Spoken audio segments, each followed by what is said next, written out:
Hey, good morning, fellow YouTubers. So, I'm still dealing with that plantar fasciitis in my heels, but this is my third go around with this. I forget the official medical Latin name, but it is bacteria within your prostate. Oh, and it's fun, let me tell you. So I had it and got a referral from my primary physician to go to a urologist, and this was like 3 years ago, and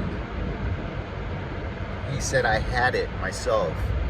It's very common amongst men your age, especially men with a enlarged prostate. So what you're gonna need to do is you're gonna just have to have no caffeine. I mean, no tea, obviously no coffee, no chocolate, no caffeine, and absolutely no alcohol. And then he tells me, every now and then when I would think I was getting over it, I'd be out at a social event and I'd have a glass of red wine. And it wouldn't hurt right away, but boy, when I'd wake up in the morning, I was in pain over just one glass of red wine. So I took that to heart, and I did 3 months. I drink coffee every day. I don't drink alcohol every day, but I drink beer almost every day. So I went 3 months with no caffeine and no beer, and it went away.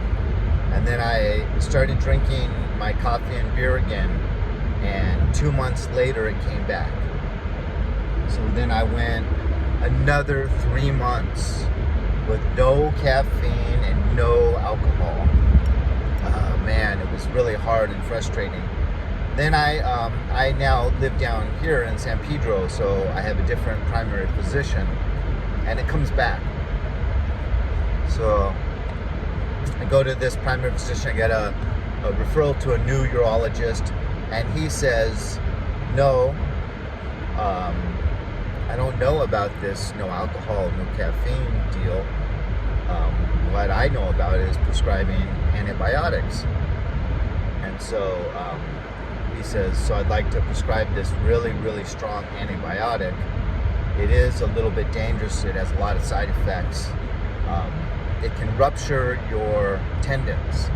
And I said, well, I don't know if that's good. I've had tendonitis in both legs, and I've had a lot of muscle problems, tearing of muscles. He says, well, I'd still recommend it because, it's so strong. It'll really get rid of that bacteria quickly. So I go for it, and literally I take one pill in the morning, one pill at night, and I wake up in the morning with my left hamstring tendonitis full blown back. So I have to cancel that immediately. I call. He prescribes another antibiotic that's not so strong, and I've been taking that now for like 2 weeks, and the pain is still there. So I haven't really been drinking coffee and alcohol. But then since this guy says that I don't, he's a medical doctor, and he says I don't know about no caffeine, no alcohol. So then this weekend I got a 6-pack and allowed myself to have 1 cup of coffee Saturday morning and 1 cup Sunday morning, just as a reward, knowing that Monday I would go back to no alcohol, no caffeine. Damn it, bad decision. Fully, the pain brought back the pain pretty strong. So I'm deciding that I'm just gonna cut out indefinitely all alcohol and all caffeine. The Lord works in mysterious ways. I have a little bit of an addictive personality, where like coffee, all the time I'll go all quick coffee. And then I start back with the goal of 1 cup a day. And that works great for a few weeks. And then I start to use rationalization, saying, my tolerance is growing. I need 2 cups a day or whatever. But inevitably I end up back at 3 cups a day before like 11:30. and I normally don't drink any after 12. So, you know, I do have this slightly addictive personality, and I'm always like, you know,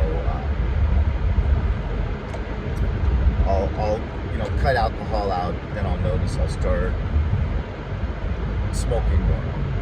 So I'm cutting out all three. I'm cutting out all marijuana, all alcohol, and all caffeine. So that that'll be fun. But like I said, I've pretty much already now for like 2 weeks been pretty much almost no alcohol and almost no caffeine. So that won't be that hard. And you know, the marijuana I take weeks off at a time anyways.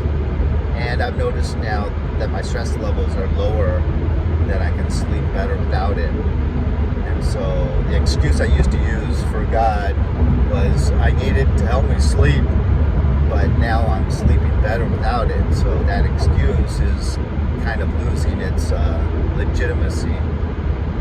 So back in the punk rock days, we used to call it straight edge. I'm going straight edge. Wish me luck. Keep me in your prayers. Leave a comment or two. Obviously, I can't promise 100% perfection in my efforts, but I'm pretty good when I set my mind to something, especially if I'm gonna make a video like this. So yeah, I think I'll be good. And I did a week like a while ago, like a month ago, right before 4th of July. So almost 2 months ago, I did a week where I had where I did that, just nothing, straight edge, and I liked it. But then 4th of July came, and I was like, oh, I'll have a few beers, and then, you know, that allows that to keep going. So we'll see how it goes. I'll keep you posted. Adios, amigos.